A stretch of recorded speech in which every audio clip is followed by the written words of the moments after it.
اللهم صل على سيدنا مولانا محمد وعلى آل سيدنا وأصحاب سيدنا ومولانا محمد وبارك وسلم.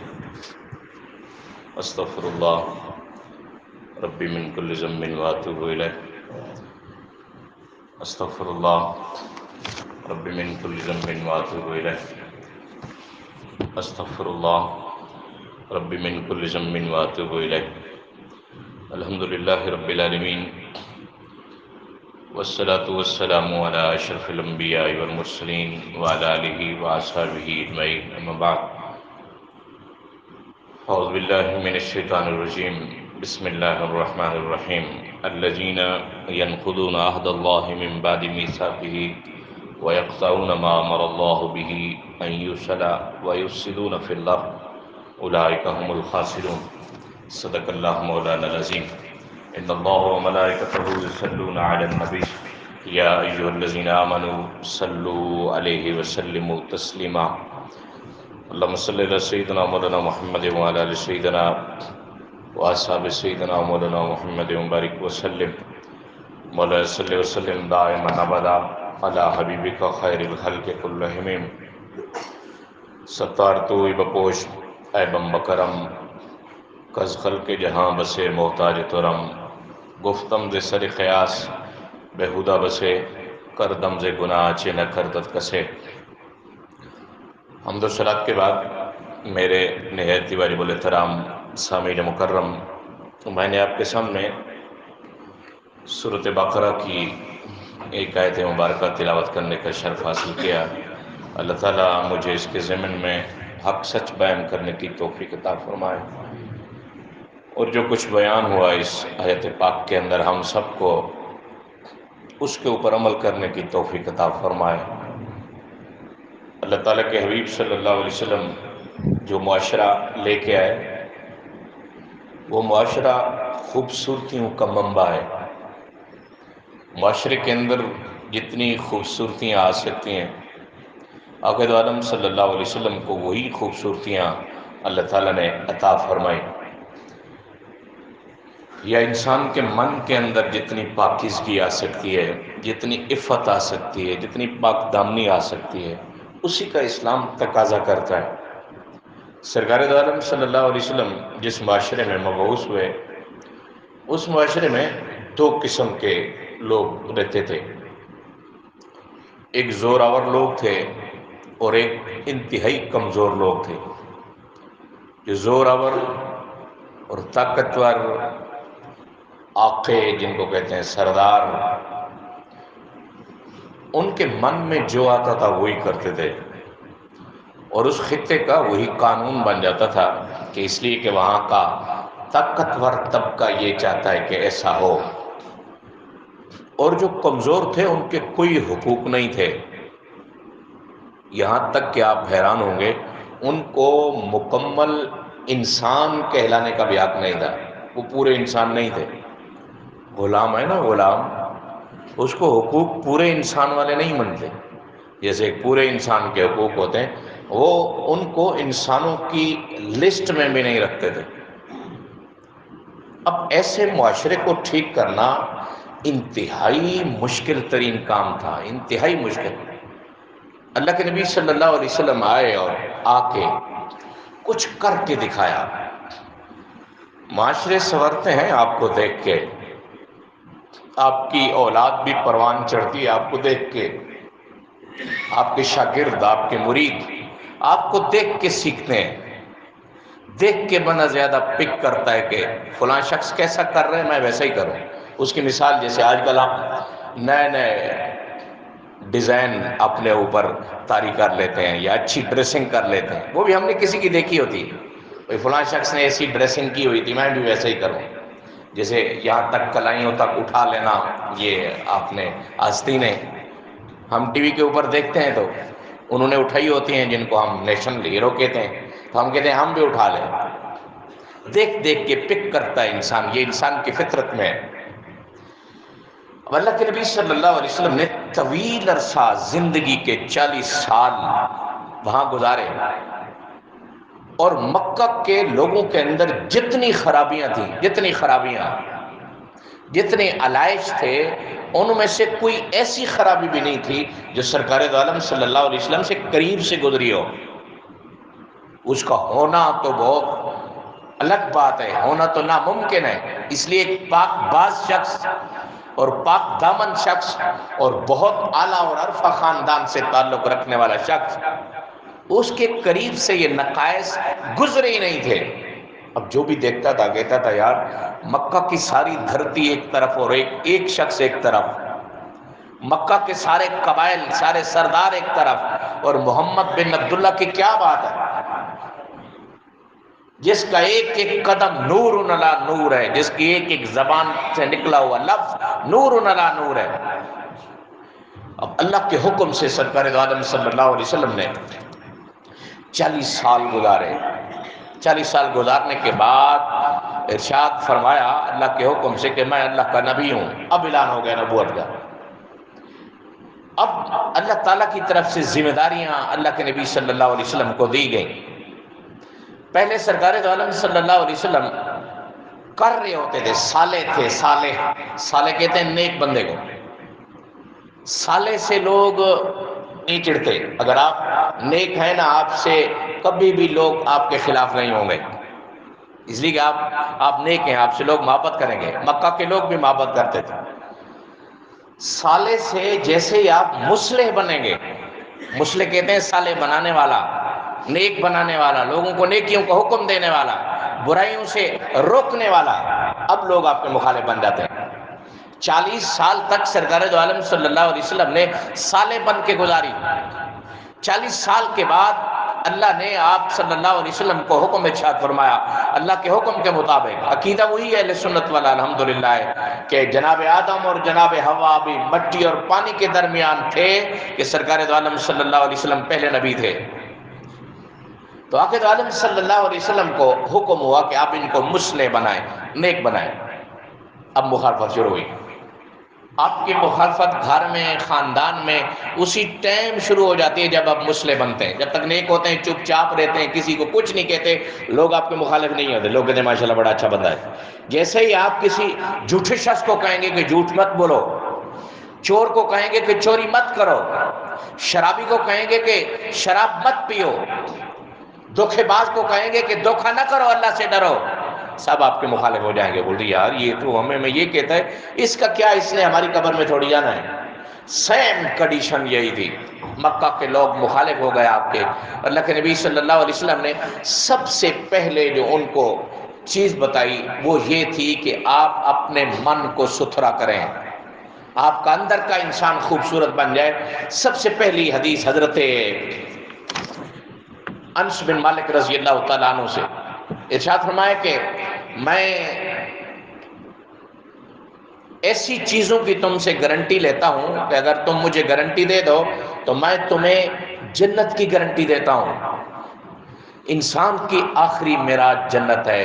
جب کوئی بھی انسان ہے دنیا کا، اس کا جو آخری سفر ہے وہ یہی کر رہا ہوتا ہے کہ بھئی چلتے چلتے چلتے اللہ کے پاس پہنچوں گا، اور اللہ کے بعد جن کا نظریہ ہے بعد میں اٹھنے کا، جنت ملے گی اور جنت کے اندر پرسکون زندگی گزاروں گا۔ ارشاد فرمایا کہ اگر تم میں سے کوئی شخص مجھے 6 چیزوں کی گارنٹی دے دے، میں تمہیں جنت کی گارنٹی دیتا ہوں، پکی ٹھکی۔ سب سے پہلا ارشاد فرمایا کہ جب تم میں سے کوئی بندہ بات کرے تو جھوٹ نہ بولے۔ پچھلے جمعے کے اوپر ہم نے نفاق کے اوپر پڑھا تھا، اس میں بھی یہی بات تھی، جب بات کرے تو بات کے اندر جھوٹ نہ ہو۔ اور مکہ کے اندر جھوٹ بولنا عام تھا، لوگ جھوٹ بولتے تھے اور دھڑلے سے بولتے تھے اور جھوٹ کو گناہ بھی نہیں سمجھتے تھے۔ یہ آج سے 1400-1500 سال پہلے کا معاشرہ تھا کہ جھوٹ کو گناہ نہیں سمجھا جاتا تھا۔ میں اور آپ اپنے من سے پوچھیں گے آج کیا حال ہے؟ میں اور آپ جس معاشرے کا حصہ ہیں اس معاشرے کے اندر بھی یہی مسئلہ ہے کہ جھوٹ سے کوئی مسئلہ نہیں، جھوٹ بولتے ہو، بیچ دیتے ہو، جھوٹ بولتے ہو، کوئی کام کر دیتے ہو، خواہ مخواہ مسئلہ نہیں ہے۔ جھوٹ کو ہم گناہ نہیں سمجھتے، ہم اس کو معاشرے کا حصہ سمجھتے۔ پوری دنیا بول رہی ہے، میں تھوڑی بول رہا ہوں، پوری دنیا دھوکہ کر رہی ہے، میں تھوڑی کر رہا ہوں۔ آپ تولنے والے سے پوچھ لیں، آپ سٹیکر مافیا سے پوچھ لیں، آپ ملاوٹ والے سے پوچھ لیں، سب کا یہی جواب ہوگا، میں اکیلا تھوڑی کر رہا ہوں، سارے کر رہے ہیں۔ میں اکیلا تھوڑی ہوں، سب دھوکے باز ہیں، اگر میں نے دھوکا کر لیا تو کون سا پہاڑ ٹوٹ پڑا؟ تو سب سے پہلی جو خوبصورت بات اسلام نے بتائی، ارشاد فرمایا کہ جب تم میں سے کوئی بندہ بات کرے جھوٹ نہ بولے، ایک گارنٹی یہ تمہاری طرف سے ہو گئی، ایسا سمجھو کہ ایک سیڑھی آپ جنت کے اندر ان ہو گئے۔ اور دوسرا فرمایا کہ جب تم کسی کے ساتھ وعدہ کرو تو وعدہ خلافی نہ کرو، اس لیے کہ تم کلمہ پڑھتے ہو، تم اللہ کو وحدہ لا شریک مانتے ہو، بے شتر بے مہار شتر نہیں ہو تم، تمہاری مہاریں، تمہاری رسیاں، تمہارا سب کچھ اللہ کے رسول کے ہاتھ میں ہے، تم اللہ کے بتائے ہوئے دین کے راہی ہو، دین کے مسافر ہو۔ اب اگر مکہ کا کافر بھی جھوٹ بولے اور لا الہ الا اللہ محمد رسول اللہ پڑھنے والا شخص بھی جھوٹ بولے تو پھر فرق کیا رہ جائے گا؟ فرق، انسان تو سارے ایک جیسے ہیں، ان کا بھی ایک ناک ہے، آپ کا بھی ایک ناک ہے، میرے بھی دو کان ہیں، ان کے بھی دو کان ہیں، میری بھی ایک زبان ہے، ان کی بھی ایک زبان ہے، ہاتھ بازو سب کچھ ایک جیسا ہے، اصل تو پتہ چلے گا کردار آپ کا کیسا ہے، آپ رہتے کیسے ہیں۔ ارشاد فرمایا کہ جب وعدہ کرو تو وعدے خلافی نہ کرو، اور اس کے بعد فرمایا کہ جب تمہارے پاس امانتیں رکھی جائیں تو امانتوں کے اندر خیانت نہ کرو۔ اس حدیث پاک کے اندر یہ چیزیں ہیں، ارشاد فرمایا کہ جو ان تین چیزوں کا مجھے گارنٹی دے دے، اگلی حدیث میں 6 چیزیں آ رہی ہیں، جو ان تین چیزوں کی مجھے گارنٹی دے دیتا ہے، میں محمد صلی اللہ علیہ وسلم اسے جنت کی گارنٹی دیتا ہوں۔ اب یہ جو 3 چیزیں ہیں یہ کوئی مشکل تو نہیں ہے، یہ تو انسان کو خوبصورت بنا دی۔ آپ اگر کسی کے سامنے سچ بولتے ہیں تو آپ کا سچ مشہور ہوتا ہے، آپ کے مخالف بھی بول رہے ہوتے ہیں نا نا نا نا نا جی ٹھیک ہے، اختلاف میرا اپنی جگہ، لیکن وہ بندہ غلط نہیں بولتا، وہ جب بھی بولتا ہے بولتا سچ ہے۔ اگر پتہ نہ ہو تو یہ کہہ دیتا ہے کہ پتہ نہیں ہے، پتہ نہ ہو تو بات کی خامخواہ جھوٹی بات کی تصدیق نہیں کرتا، وہ کہہ دیتا ہے جی مجھے نہیں۔ ہم تو ایسے معاشرے میں جیتے ہیں، ہم سے کوئی بھی سوال ہو بالخصوص میں اپنا کہوں، ہم مولوی طبقہ ہیں، کوئی بھی سوال ہوگا ہم نے جواب ضرور دینا ہے، جواب آتا ہے یا نہیں آتا، اور آگے ڈیمانڈ بھی یہی ہے، آگے مقتدیوں کا بھی ذہن یہی ہوتا ہے کہ مولوی سے جو بھی سوال کریں اس کو جواب آنا چاہیے، اگر جواب نہیں دیتا تو اس کا مطلب ہے مولوی ادھورا ہے، ابھی مولوی مکمل نہیں ہے۔ یہ بھی معاشرے کی خرابی ہے۔ آقا عالم صلی اللہ علیہ وسلم نے ارشاد فرمایا 3 چیزوں کی گارنٹی دو میں تمہیں جنت کی گارنٹی دیتا ہوں۔ دوسری حدیث حضرت ابو ہریرہ رضی اللہ تعالیٰ عنہ سے ارشاد فرمایا، اب یہاں معاشرہ ٹھیک ہو رہا ہے، یہاں نماز کا ذکر نہیں ہے اوپر والی حدیث میں، نیچے والی حدیث کے اندر نماز کا ذکر ہے۔ سب سے پہلے ارشاد فرمایا الصلاۃ، تم مجھے نماز کی گارنٹی دے دو کہ نماز پڑھنی ہے، وقت جیسا بھی ہو جائے، آپ کے اوپر لمحات جیسے بھی آ جائیں، آپ مشکل میں ہیں، آپ تنگی میں ہیں، آپ خوشحالی میں ہیں، آپ یہ مجھے گارنٹی کرو کہ نماز نہیں چھوڑیں گے، نماز ضرور پڑھیں گے، تو میں تمہیں جنت کی گارنٹی دیتا ہوں۔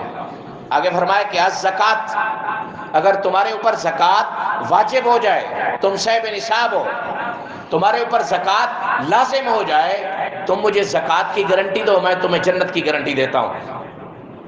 اور پھر فرمایا والامانت، اس کے اوپر بھی بات ہو گئی، والفرج، آپ مجھے یہ گارنٹی دے دو کہ میں اپنی جوانی کو کبھی غلط استعمال نہیں کروں گا، میری جوانی بے داغ ہوگی۔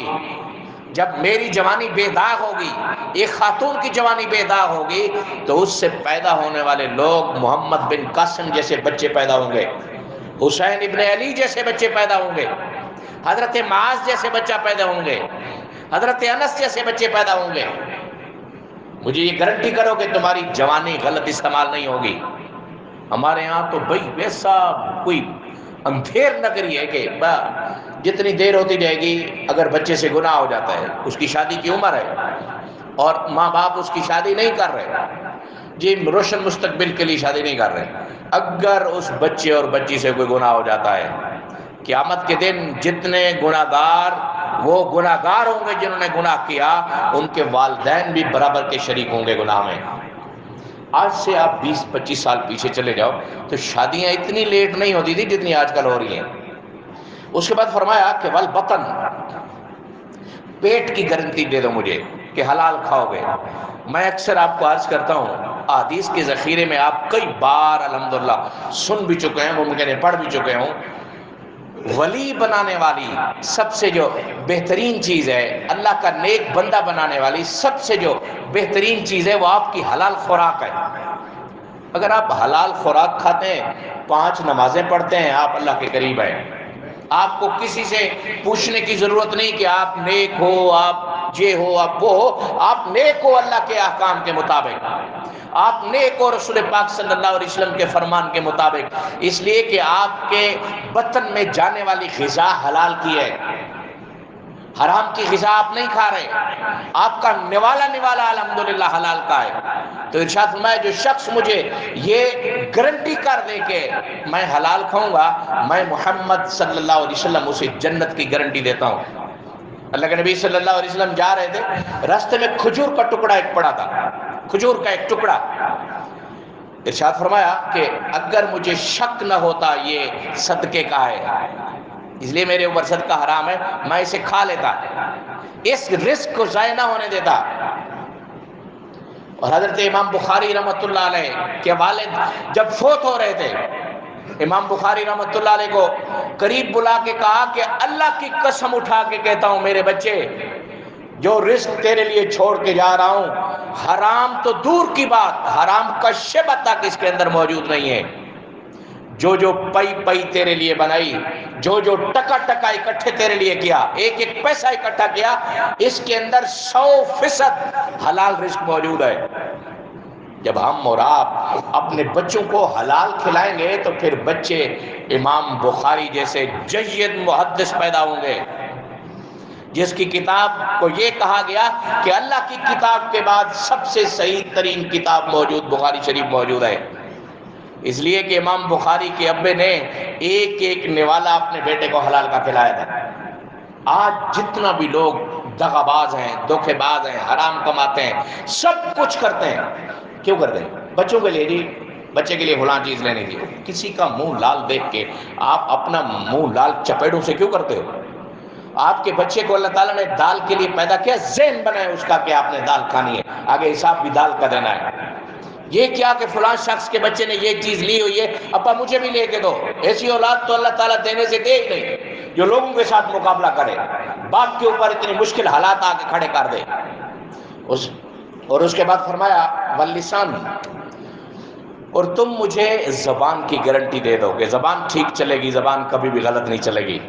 جب زبان آپ کی ٹھیک استعمال ہوتی ہے تو اللہ کے نبی صلی اللہ علیہ وسلم ارشاد فرماتے ہیں یہ 6 چیزیں ہیں، 6 چیزیں ان کی تم مجھے گارنٹی دے دو، میں محمد صلی اللہ علیہ وسلم تمہیں جنت کی گارنٹی دیتا ہوں۔ اور حضرت معاذ بن جبل رضی اللہ تعالیٰ عنہ رسول پاک صلی اللہ علیہ وسلم کے لاڈلے صحابی تھے، لاڈلے، ان کو بلایا اور ان کی زبان آپ صلی اللہ علیہ وسلم نے پکڑ کے ارشاد فرمایا معاذ زبان نکال بار۔ معاذ نے زبان نکالی، اللہ کے نبی صلی اللہ علیہ وسلم نے پکڑا اور پکڑ کے کہا کہ اے معاذ اس کو قابو میں رکھ۔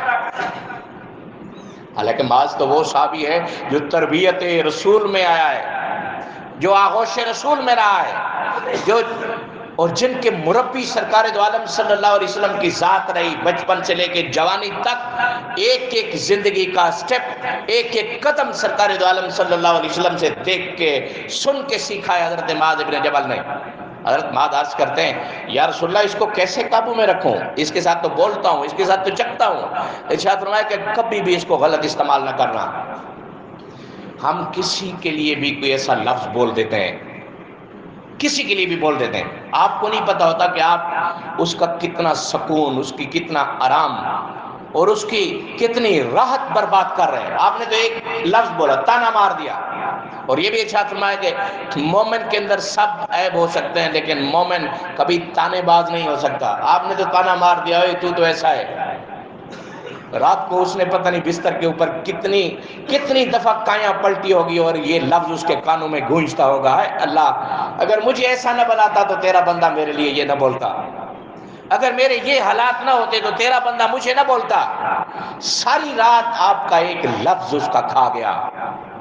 اگر یہ آپ لفظ اپنی زبان سے نہ نکالتے، یہ لفظ برا آپ کی زبان سے نہ نکلتا، کبھی بھی ایسا نہ ہوتا کہ اس مومن کا سکون تباہ و برباد ہوتا۔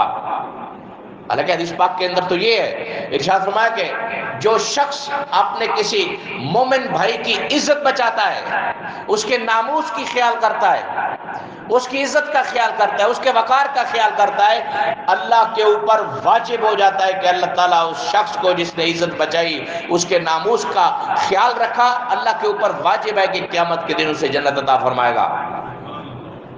ہم تو بے سکون معاشرے کے رہنے والے لوگ ہیں، ہم تو لوگوں کے اندر سکون تو نہیں ڈھونڈتے، ہم تو ایسے ایسے لفظ بول دیتے ہیں کہ اللہ کی بنا بولتے ہوئے تو زبان نہیں تھکتی میاں۔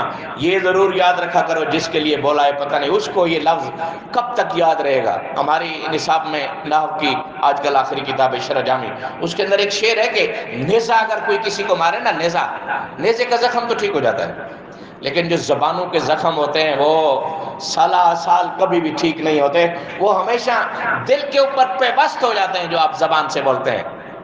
ان 6 چیزوں کی گارنٹی مانگی، اور پھر فرمایا کہ مصیبتیں تمہارے اوپر آئیں گی، جب یہ مجھے گارنٹی نہیں کرو گے پھر مصیبتیں آئیں گی۔ یا رسول اللہ مصیبتیں کیسے آئیں گی؟ ارشاد فرمایا کہ جب تم یہ 15 کام کرنا شروع کر دو گے پھر مصیبتیں آئیں گی۔ تو صحابہ کرام نے عرض کی یا رسول اللہ وہ 15 کام کون سے ہیں؟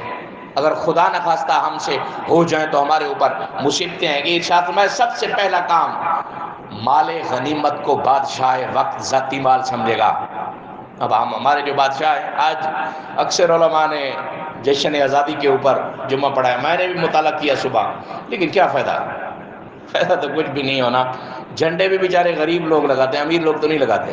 جن کے پاس سرکاری گاڑیاں ہیں، جن کے پاس مال ہیں، جن کے پاس وسائل ہیں، میں حلفاً تو نہیں کہتا وہ جھنڈا نہیں خریدتے۔ سیکل والا بیچارہ جھنڈا خرید کے لگاتا ہے، اس کو اتنا پیار ہے اس ملک سے، اس لیے کہ اس نے مٹی، اس نے خون، اس نے سب کچھ اس ملک کے اندر رکھنا ہے۔ اور جو ہمارا بادشاہ ہے اس نے تو یہاں آ کے حکومت کرنی ہے، پھر چلا جائے گا، اور انشاءاللہ فوت ہو کے پھر آنن فنن اس کی میت ڈبے کے اندر بند ہو کے یہاں آ جائے گی، دفن ہو جائے گا۔ ارشاد فرمایا کہ جب مال غنیمت کو لوگ اپنا مال سمجھے، ذاتی مال سمجھے، تو سمجھو اللہ کی طرف سے مصیبت آئے گی۔ اور نمبر 2 فرمایا کہ امانت کو غنیمت سمجھ کر ہڑپ کر لیا جائے گا۔ ایک کل بندہ بتا رہا تھا امریکہ کے آدمی کی ایک مثال، امریکہ والا کہتا ہے کہ میں نے فلاں یہ ٹھیکہ کیا، پل بنائی، اس سے بچت کی گھر بنایا۔ ایک جاپانی تھا، جاپانی نے کہا کہ میں نے فلاں پروجیکٹ کیا، میں نے گھر بنایا۔ پاکستانی کا گھر سب سے خوبصورت تھا، اس نے کہا آپ نے کیا بنایا؟ بولتے میں نے فلاں پل بنائی۔ بولتے پل تو نہیں ہے، بولتے یہی تو ہماری خوبی ہے، پل بناتے نہیں ہے، کاغذ کے اوپر لکھ کے دے دیا، پل بن گئی، اسی سے پیسہ بچایا اور اللہ اللہ خیر صلاح۔ اور یہی پاکستانی جس نے اربوں خربوں روپے پاکستان کے ڈبوئے، ایک مسجد بنا دے گا، مولوی صاحب کہے گا او جی تو جنت میں سیدھا گیا۔ جنت اتنی سوکھی نہیں، بڑا مسئلہ ہے جنت کے لیے۔ اس لیے جنت میں جانے کے لیے حضرت امام حسین رضی اللہ تعالیٰ عنہ نے اپنی گردن کٹوائی، حق بولا، حق کھایا، سچ کو اپنی زندگی کا حصہ بنایا۔ ارشاد فرمایا کہ امانت کو غنیمت سمجھ کر کھا لیا جائے گا، اپنے پیسے ہیں جی خیر ہے۔ اور نمبر 3 فرمایا کہ زکوٰۃ کو لوگ قرض سمجھیں گے۔ اور ایسا ہے ہم تو مولوی ہیں نا، زکاتی لوگ ہیں بیچارے، زکاتیں لیتے ہیں، اکٹھی کرتے ہیں، مانگنے جاؤ نا رمضان میں، لوگ جی ٹھیک کہ کچھ سوچتے ہیں اگلی دفعہ آنا پھر دیکھیں گے۔ اس کا تو شکریہ ادا کرنا چاہیے جو آپ سے زکوٰۃ کا ڈیمانڈ کر رہا ہے، آپ سے زکوٰۃ لے رہا ہے، اس لیے کہ وہ آپ کا اخروی بوجھ ہلکا کر رہا ہے۔ وہ تو آپ کے اوپر اللہ تعالیٰ کی طرف سے بوجھ ہے، یہ مال تو آپ کے بچے کھائیں گے، آپ کے میت کو بھی ہاتھ نہیں لگائیں گے، جیسے آپ کی یہ پھونک نکلے گی سارے مال کے وارث ہوں گے۔ آپ کی اخروی ساری زندگی کے ذمہ دار مولوی ہوگا، دینی طبقہ ہوگا، مدرسے والے لوگ ہوں گے جو آپ کے اوپر نماز جنازہ بھی پڑھیں گے، آپ کو غسل بھی دیں گے، آپ کی قبر کے اوپر بھی پڑھیں گے، گاہے بگاہے آپ کو دعا کے اندر بھی یاد رکھیں گے کہ فلاں شخص نے میرے ساتھ مدد کی تھی یار، میری زندگی کا خیال رکھتا تھا۔ تو اسلام یہ کہتا ہے کہ زکوٰۃ کو لوگ تصور کریں گے کہ یہ قرض ہے۔ اور اس کے بعد نمبر 4 فرمایا کہ انسان اپنی بیوی کا تابع ہوگا، اماں کو چھوڑ دے گا۔ یہ بھی ہمارے اندر 100 مثالیں موجود ہیں، جو بیوی کہتی ہے وہی کر لو جی، اماں تو بوڑھی ہے، اس کو تو کسی شے کی سمجھ نہیں آتی۔ بیوی یہ نہ ہو اور بیوی ہو 70 حوریں آپ کی، 70 حوریں، اور حوروں سے بھی اعلیٰ اور عرفہ اچھی حوریں ہوں، اور ماں آپ کی ان پڑھ ہو، سب کچھ اس کے اندر پایا جاتا ہو، لیکن یہ آپ کی ساری بیویاں آپ کے ماں کے جو جوتے کے اوپر مٹی لگی ہوئی اس کے برابر بھی نہیں ہو سکتی۔ آپ یہ کبھی سمجھائیں نا ماں کو کہ آپ کی ساری باتیں ٹھیک ہیں لیکن اماں کے ساتھ مقابلہ نہیں ہوگا۔ یہ سب کے ساتھ ایسا مسئلہ آتا ہے۔ یہ آپ کی ماں مجھے یہ کہتی تھی، مطلب میری جب شادی ہوئی تو میری تو دوران تعلیم ہوئی، میں تو پڑھ رہا تھا، کراچی چلا گیا، عید کے بعد شادی ہوئی، قربانی کے اوپر واپس آیا تو بھئی آپ کی ماں نے یہ کہا۔ میں نے کہا یہ کہا یا نہیں کہا؟ یہ 2005 کی بات ہے۔ اگر ماں کا قصور بھی ہوگا، میرے سامنے میری ماں تجھے کچھ کہے گی، انشاءاللہ یہ مولوی الداد کبھی بھی آپ کا ساتھ نہیں دے گا، ماں کا ساتھ دے گا۔ ختم ہو گئے معاملے اس دن کے بعد۔ ہم کہتے ہیں جی ٹھیک ہے جی آپ پریشان نہ ہو، میں ماں کو سمجھاؤں گا۔ وہ سر کے اوپر چڑھ جاتی، وہ تھی ٹھیک ہے، اس کا مطلب ہے میرا جانو تو میرے ساتھ ہے۔ پھر ہمیشہ آپ کو رگڑے لگا کے رکھتی ہے آپ کی بیوی۔ ارشاد میں کہ جب بیوی کا مطیع بن جائے گا شوہر، ایسے سمجھو کوئی مصیبتیں آئیں گی۔ اب یہ بھی اس کا مطلب نہیں کہ بیوی کو بس رگڑے ہی لگاؤ پھر اس کے حقوق کا خیال نہ رکھو۔ جو اس کے حقوق اللہ تعالیٰ کی طرف سے وہ ادا کرو، لیکن اگر وہ آپ کی ماں کا حق مارتی ہے، ماں کی عزت کے اندر کمی کرنے کی کوشش کرتی ہے، پھر اس کو سٹاپ لگا دو۔ اس کے بعد فرمایا کہ اپنے دوستوں کے ساتھ اچھا سلوک ہوگا، باپے کے ساتھ اچھا سلوک نہیں ہوگا۔ یہ بھی ہم دیکھتے ہیں۔ میں اکثر جب یہ حدیث بیان کرتا ہوں نا، آپ کو واٹس ایپ گروپ کا حوالہ دیتا ہوں۔ ہمارے دوستوں کے گروپ ہیں لیکن چاچے مامے تائے جتنے بوڑھے رشتہ دار ہیں ان کا کوئی گروپ نہیں ہے۔ کبھی ان کے ساتھ بھی گپ شپ لگائیں نا یار، کبھی ان کو بھی فنی چیزیں بھیج دینا، جیسے آپ اپنے دوستوں کے ساتھ گپ شپ لگا رہے ہوتے ہیں، ہنس رہے ہوتے ہیں، ہمارے آخری دانت تک نظر آ رہے ہوتے ہیں، اتنا ہم ہنستے ہیں دوستوں کے ساتھ۔ ہم دوستوں کی ملاقاتوں کو زندگی کا حصہ سمجھتے ہیں، اس لیے ملیں گے یار ٹینشنیں دور ہوں گی۔ آپ تو ہماری روح ہو، روح۔ ابا روح نہیں ہے۔ جس ابے نے آپ کو جوان کیا، جس ابے نے آپ کے اندر اپنا خون پسینہ ایک کر کے، اپنی جان جوانی دے کے، اپنے نرم ملیل ہاتھ پتھر کی طرح سخت کر کے آپ کے لیے کماتا رہا، آپ اس کے لیے ٹائم نہیں دیتے اس کو۔ آپ تو اس کو تو ٹھیک ہے جی ابا ٹھیک ٹھاک ہو، جی ٹھیک ہوں بیٹا، میں تو ویسے ہی ٹھیک ہوں، آپ کو دیکھ کے ہی ٹھیک ہوں۔ ابا تو اتنی اچھی چیز ہوتی ہے، آپ کو دیکھ کے ہی ٹھیک ہوں بیٹا، آپ نے مجھ سے پوچھ لیا۔ ہماری کیا ذمہ داری آج کل؟ ابے کے لیے جی دوائیاں پورے مہینے کی ماشاءاللہ میں ہی لے لیتا ہوں، 4 بھائی ہیں ہم لیکن میں ہی لے لیتا ہوں۔ اور تو اللہ کا شکر ادا کر، اللہ تعالیٰ نے تیری ڈیوٹی لگائی تو اللہ کے آگے سر بسجود ہو کہ اے اللہ یہ جنت کا دروازہ ہے جس کو تو نے اپنی رضا کہا باپ کو، تیرا شکر کہ تو نے اس کو میرے حصے میں ڈالا۔ اجازت میں کہ لوگ دوستوں کو وقت بھی دیں گے اور دوستوں کے ساتھ اچھا سلوک کریں گے، ابے کے ساتھ اچھا سلوک نہیں ہوگا، یہ بھی قیامت کی نشانیوں میں سے ایک نشانی ہے۔ میں اکثر عرض کرتا ہوں کہ اس معاشرے میں جو پرفتن معاشرہ ہے، سب سے بہترین جو آپ کا دوست ہے، سب سے بہترین دوست آپ کا بھائی ہے، آپ کا باپ ہے، آپ کا سگا چاچا ہے، آپ کا سگا ماما ہے۔ آپ ادھر ادھر کیوں دوستیاں کرتے ہیں؟ ان کے ساتھ فرینڈشپ رکھیں، ان کے ساتھ پکنک کے اوپر جائیں، ان کے ساتھ آؤٹنگ کریں، ان کو کڑھائیاں کھلائیں، ان کے ساتھ جا کے کھانے کھائیں باہر۔ یہ کیا بات ہے کہ کہاں کا بندہ ہوتا ہے آپ کی ریل پھیل دیکھ کے وہ آپ کے ساتھ دوستی کرتا ہے؟ جس دن خدا نخواستہ اوکھا وقت آتا ہے، سارے دوست او بالکل اداس پرندوں کی طرح اڑ جاتے ہیں اور یہی آپ کے کام آ رہے ہوتے ہیں۔ یہ تو ایسے بھی ہوتا ہے کہ ہمارے گناہوں کو بھی چھپاتے ہیں کہ نہ نہ نہ، حالانکہ پتہ ہوتا ہے ابے کو میرے بچے نے گناہ کیا، اس کے باوجود ابا کہتا ہے نہیں یار میرے بیٹے نے ایسا نہیں کیا، میں ذمہ دار ہوں اس کا یار۔ کبھی کبھار تو باپ اتنا آگے چلا جاتا ہے بچے کی محبت میں کہ قسم اٹھا لیتا ہے جھوٹی، وہ اپنے آپ کو اللہ کے آگے گناہگار کر دیتا ہے اپنے بچے کی وجہ سے، بچے کی محبت کی وجہ سے، اور بچہ اس کو بھول جائے بڑے ہو کے۔ بچہ یہ کہے کہ میرے دوست یہ کہتے ہیں اس لیے کہ میں تو دوستوں کا ساتھ دوں گا۔ اور آخر میں فرمایا کہ جو قوم کے ذلیل ترین لوگ ہوں گے وہی قوم کے سردار ہوں گے۔ اس کے اوپر بہت کچھ بولا جا سکتا ہے۔ جو ہمارے سردار ہیں، ہمارے لیڈر ہیں، ہمارے رہبر ہیں، جن کو ہم نے رہبر کہا، اس پاکستان کے 14 اگست والی دن جو رات کو آتش بازیاں بھی کریں گے اور ہمارے نوجوان جتنے بیٹھے ہیں یہ سلنسر بھی نکالیں گے اور پتہ نہیں اور کیا کیا، ایسی دھم چکڑی ہوتی ہے کہ اللہ کی پناہ، ایسی بدتمیزی کا طوفان ہوتا ہے کہ اللہ کی پناہ۔ اس دن تو سجدہ ریز 20 لاکھ بندہ قربان ہو کے پاکستان بنائے۔ اور پاکستان کس نام کے اوپر بنا؟ پاکستان کا مطلب کیا؟ لا الہ الا اللہ۔ کوئی لگاتا ہے نعرہ؟ جج لگاتا ہو، قاضی لگاتا ہو، جنرل لگاتا ہو، وزیر اعظم لگاتا ہو، سب کی زبان دکھتی ہے یہ نعرہ لگاتے ہوئے. نا جی ایک نغمہ جی کوئی آئے گی خاتون نغمہ گا جائے گی، ہم ایسے ایسے جھوم جائیں گے جی ماشاءاللہ ہمیں وطن سے پیار ہے. جی کیسے پیار ہے؟ وطن جس مقصد کے لیے حاصل ہوا تھا اس مقصد تک تو آپ کبھی گئے نہیں. اس مقصد والے راستے کے اوپر جو بس چلتی ہے اس بس کا آپ نے کبھی نہیں پوچھا. اس وطن سے آپ کو پیار ہے، اس لیے اس وطن سے پیار کریں.